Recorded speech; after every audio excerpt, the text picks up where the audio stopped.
Hello, and welcome back to the next episode of the Self-Development with Tactics podcast. Today's a little bit of a different setup. As you can see, I'm standing and everything is a little bit higher and whatnot, but this is not what the episode is all about, because the episode is all about Seth Godin's The Icarus Deception, and this is what we're going to go through after the intro.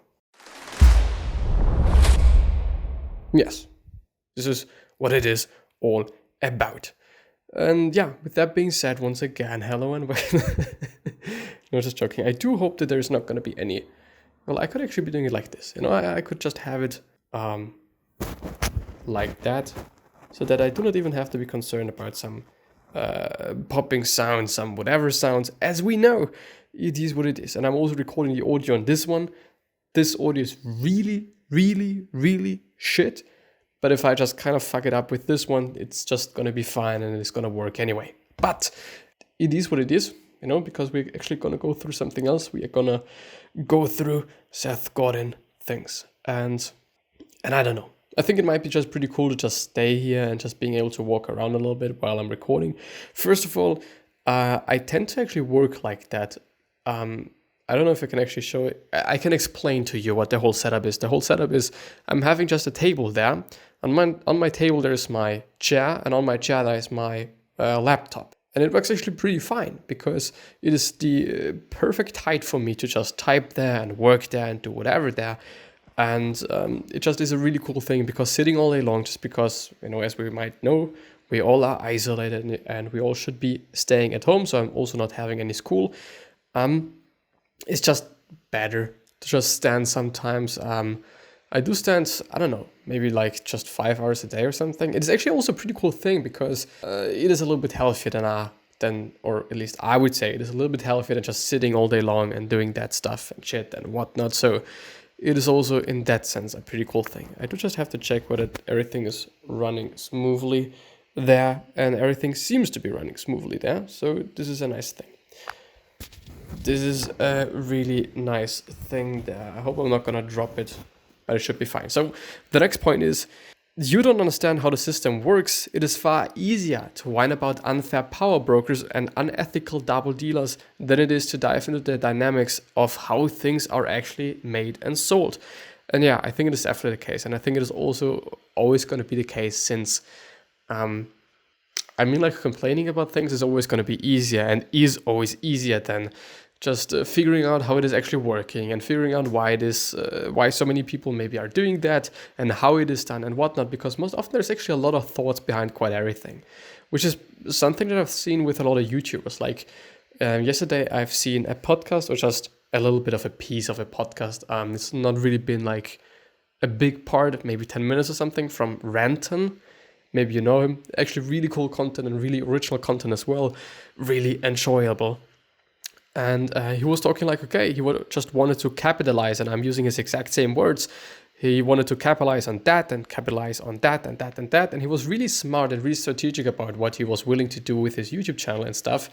So, there's always some thoughts behind things, I'd say. Also behind clickbait, and also behind just red things on your fucking thumbnail and all those things. So it's quite never ever going to be like just something, I guess. It's never ever going to be, just nonsensical stuff. Most often there's really thought behind it, whatever it might be all about.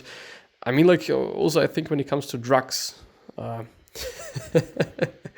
as weird as it might sound, but I really believe in that, and I really, I actually kind of know. So no, I don't know, but I think I know. Well, the next thing is, they don't speak the language. They are out of sync with what's being bought, with what is hot, with the needs of the audience, with the power to pick them. Yes, because really understanding what your people need and what your audience needs is something that's incredibly important, because if you don't know what they need, then I don't want to say that you're lost, but it's not a good thing, because you're serving them and you're doing something for them and all that thing. So yeah, in the end, it's really important, actually. Use more guts to find your blank slate, which means I think just trying out more stuff, and just also trying out stuff that is maybe a little bit unconventional for you. As me just standing here in the middle of my fucking room. I, by the way, hope that the echo is not too bad. But since I'm holding the microphone and everything, I think it should be fine. should be good to go, should be okay, should be whatever. And it is something different. But I just wanted to try it out, and I also just think that the audio quality of this is actually pretty fine and pretty good. Like, it is a phone like my iPhone that I'm normally using, and I unfortunately can't just plug it into my PC or into my MacBook. It's not working as it is with the iPhone, just compatibility, iPhone, Mac, Apple, it kind of makes sense, but I still think that it really works fine. Both these things, they really, really, really work fine. And I'm just having some, I think actually this is the original Samsung voice recorder, and I'm just using it as a voice recorder, and then I'm just gonna play it into the editing software that I just have to use anyway, and then it's hopefully gonna be like fine and stuff. I'm gonna try it out. Maybe I'm gonna fuck it up, but then I'm also having this audio, so in the end I think I'm hopefully gonna be fine. Robert Irwine, I don't know him, but I maybe should look him up. Carefully finishes the back of a painting. Carefully finishing the back of a painting. The back of a painting. Does it mean like you're having a canvas and you're just turning it around? Maybe I can actually find a picture. The only problem that I'm having is that I have to do everything one-handed, which is not good. Just not good. Robert Irwine, television personality. That's him, but he seems to be pretty young. Born. In 2003 he was 16, so now he is 17 years later, isn't it? Yes, it is. He's gonna be 33 or something. I don't know. But is he a painter? I know him, but I don't actually know where from. Could it be the case that I know his father? Because this guy just really, really looks like somebody that I know. I actually don't, I don't know. Well, anyway, anyway, let's just move ahead. Let's just move ahead. Probably not that of an important thing. Probably not that interesting either. Successful writers, programmers, entrepreneurs, graphic artists, when they were younger, feeling the pain of being outsiders, have chosen to live a life of standing out and not fitting in. Yes, and I think this is definitely something that I can see in my school, I'm attending a graphic design school, as maybe a few people know, and there's actually a lot of people that are just different. They're having different clothes, like, I don't know, some metal fans, and they clothe like metal fans, and everything is fine with it, which is the best thing and the actually nicest thing that I've ever seen in kind of a community, I would say, in a public community, not something online and shit. And there you're probably going to find just way better quote-unquote communities and stuff. But people just don't care. They just literally and generally don't care. If you're just clothing like this or clothing like that, or if you're just actually a man but you dress like a woman, they don't fucking care. Which is just such an amazing thing, and I really, really, really enjoy that. And I don't know if this is the case in every school. Like, of course, also in my school, there's probably going to be some mobbing things, and bullying things. It's not mobbing. Mobbing is the German word, even though it sounds really English. I don't actually know where it's coming from. Maybe I also should look that up. There's actually so many things that I should be looking. But it's an incredible thing. It's an incredible thing if you can just be who you want to be. And actually don't be an outsider, basically, but just being just someone in a group, and just everyone likes you anyway, even though you're a metalhead, even though you're whatever. Also just in terms of religion, like, I don't know, people don't really care. But I don't know if this is just always the case, which is then like a little bit of a sad thing, kind of, I'd say, some sort of, but yeah. No one ever gets talker's block. Yes, and this is a really common thing that he's talking about, and I think it is really, really important. So no one ever gets talker's block. You're not gonna be like standing up in the middle of the tomorrow, and you're gonna be like, you can't talk. It's not gonna be the case. But on the flip side, which is something that he's relating to, but I'm gonna read. No one wakes up, discovers he has nothing to say, and sits quietly for days or weeks. Yes, until the muse hits, until the moment is right, until all the craziness in his life has died down.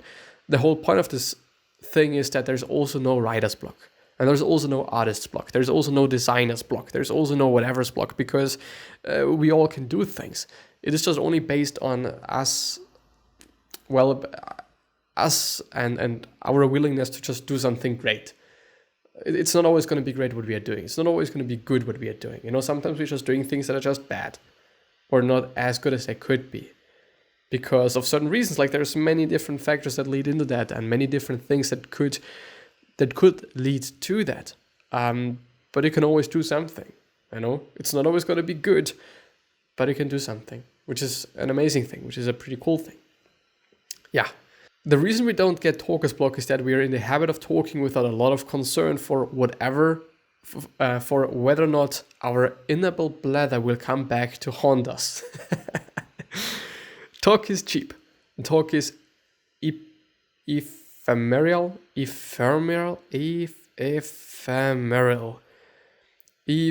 don't actually know what it is. Transitory, transient, fleeting, passing, short-lived. Talk can be easily denied. We talk poorly and then eventually or sometimes we talk smart. We get better at talking precisely because we talk. We see what works and what doesn't, and if we insightful do more of what works, then it's going to be a good thing. How can one get talker's block after all this practice? Writer's block isn't hard to cure. Just write poorly. Continue to write poorly in public until you can write better. Not every day. Do it every day, every single day. Not a diary, not fiction, but analysis. Clear, crisp, honest writing about what you see in the world or want to see or teach in written or writing. Tell us how to do something. If you know you have to write something every single day, even a paragraph, you will improve your writing. Yes, and this is actually also something that I've been talking about yesterday while I was going through, I think it's actually been the video of him, I guess, but I'm not quite sure. It could have also been like just 2 days ago or something, because in the past few days I've been watching some Seth Godin videos or videos where he was starring in or featured, and I was quote unquote reacting to them. I don't like reacting as a word because it is connotated in such a bad way, my point of view. But he was also just exactly talking about that. And no, I think I was talking about that. Yeah. And I think, and this is I think something that he was also talking about, but he's not talking about it in there, is that if you know that you have to write something tomorrow, you're probably also going to think about something you can write tomorrow, which probably makes it better then, and which probably is then a good thing, because you know that you're going to write something tomorrow, therefore you're going to just have a look at the world and see what's going on, because you might be able to find some things that are going on. Actually do it like this. Yeah, and then you can write about it, and then you can do something about it, which is a pretty cool thing, a pretty cool, amazing thing. The world's worst boss is you. If you had a boss who wasted as much of your time as you do, she would be fired. Well. And it is also something that I really consciously have to think about and also think about, since I'm at home, I'm having quite some time, and I do just really want to use my time as efficiently and as well as I can. I try to wake up relatively early. I try to also do the things that I have to do relatively early.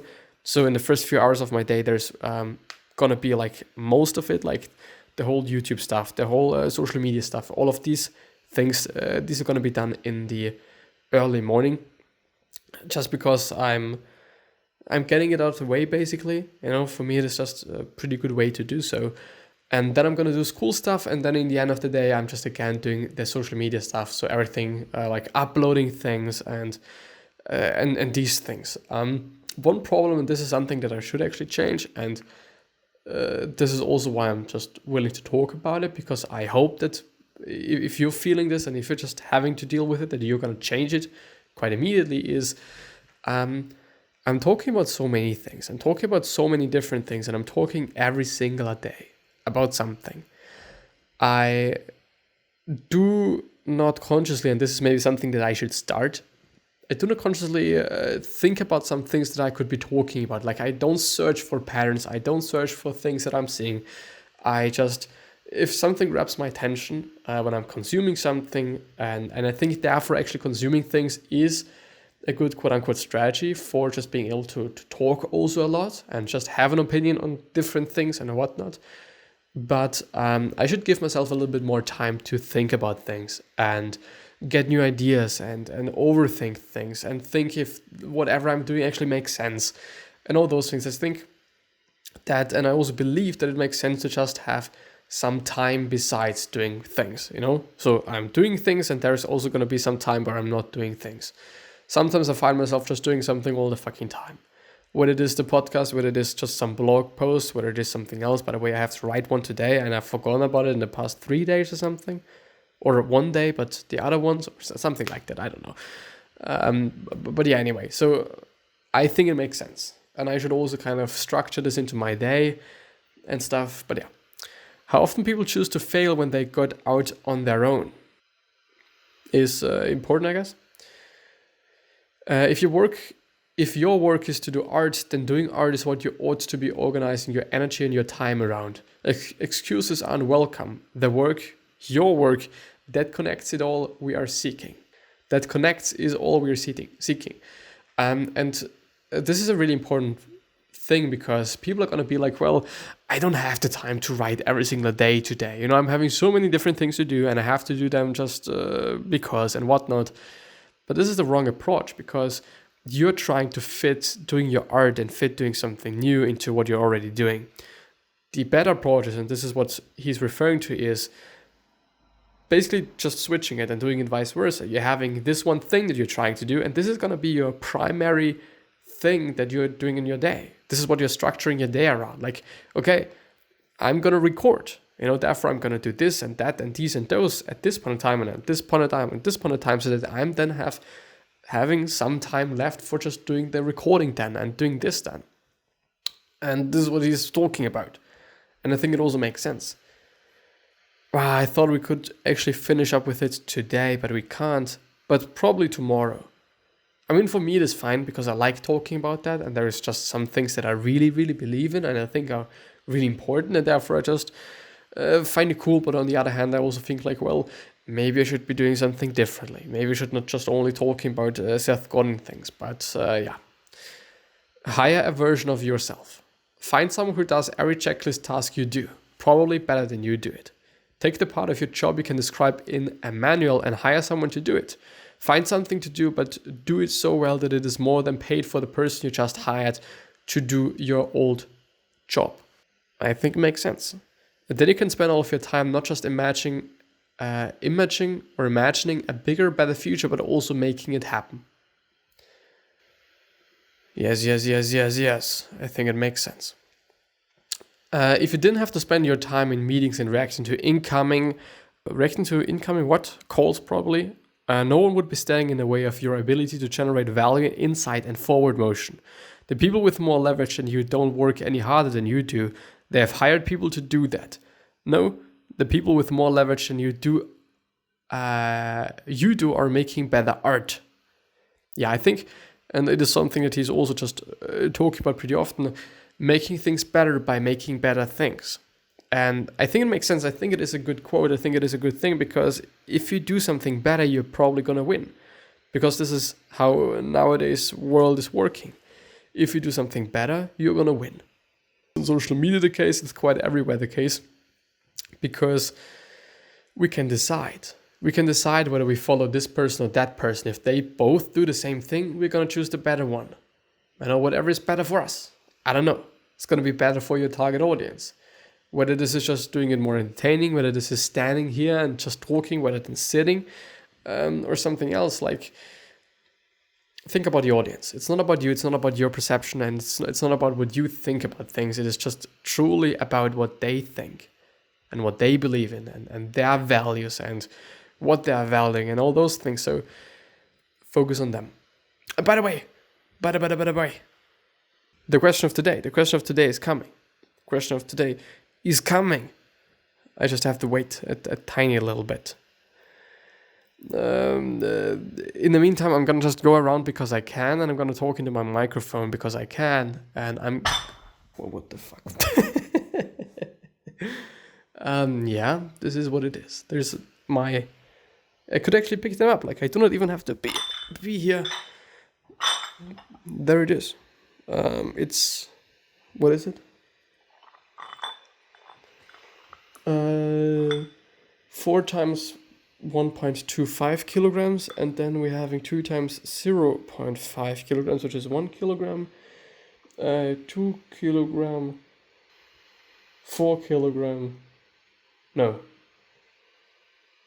5 kilogram, and then we're having like 4 times 0.5, 6 kilogram, 7, I think. Should be 7, I guess. Not quite sure, but it is still not working. The stuff is still not working. Should I actually go ahead? I don't know. I don't know. I really don't. Well, I'm gonna try it. Entrepreneurs often do this when they raise money from venture capitalists. The VCs end up on the board. They're the ones who demand quarterly results and who score spreadsheets and corporate strategy decks and then give their permission. Painters do this when they sign on with a gallery instead of selling their work directly to the public. Musicians do it when they give all of their rights to a record label. Yes, sounds actually not that good, but I think sometimes, I mean, like, there's not only going to be bad people. There's not only going to be people that they do want to have your rights and do want to just do something with it then and stuff. Like, no, it's not going to be the case, because there's also going to be good record labels, and you can also make your own record label. I don't actually know why then, but there might just be some benefits and stuff. So yeah. I don't know if this is gonna come or not, if it is just broken or not and stuff, which would be not that good, which would really not be that good. Well, the trade-off is that you will give up the freedom to decide what sort of art you're going to make. Even though I'm not quite sure about that, since there it is. The question of today is, are you thinking a bit too much about yourself? This is today's question. Or should you maybe think more about other people, maybe your audience, maybe the target group that you're having, the people that you're trying to serve, all these people that actually in the end matter. Maybe you should be thinking more about them. So ask yourself, do you think enough about the people you should be thinking about? That's the question of today. Let's go back. So the trade-off is that you'll give up the freedom to decide whatever your art you're willing to make or you're making. I'm not quite sure, because if you can just, you're basically and hopefully doing the art for the people you're trying to serve. Whether you're having a record label or not, I think and I hope, I more hope than I think, is then going to be irrelevant, because they should be fine with you doing the art that people want to see, because this generates more money, probably. So yeah, but I mean, they could also be like, well, do this and that, even though it doesn't make any sense. And I've also seen that, like, a little example. Please do it in a digital way, because younger people probably want to have it in a digital way. Maybe I'm going to use social media, maybe I'm going to use Snapchat for something because my boss says that I have to do it in this way. But I'm, as a young person, think like, it doesn't necessarily have to be digital. Why? Why? Just give me a piece of paper and some real cool thing and it's going to be cool. Doesn't necessarily have to be digital to be cool and whatnot, and it could really easily be really fucked up and shitty and nonsensical and whatnot, because it is digital and stuff. So it's difficult, I think. It is a little bit of a fucked up thing to do things for the boss and for the sake of him, rather than for the sake of the audience, of the people, and all these things. So yeah. This is probably going to be the end of the video here, and it is fine actually. So I wish you the best health, of happiness, and also success, and also hope that you're going to remind yourself and you're going to be remembered, which basically means your legacy, and basically means just being a nice person and then being remembered as a nice person. And yeah, with that being said, I'm hopefully going to see you the next time. So bye-bye, and 3 questions that I'm having for you are, why are you here? What are you trying to change? And what is bothering you the most? These 3 questions are hopefully going to show you your purpose and maybe even a business idea. And yeah, with that being said, hopefully going to see you the next time. Bye-bye. Thank you a lot from the bottom of my heart, and I'll see you.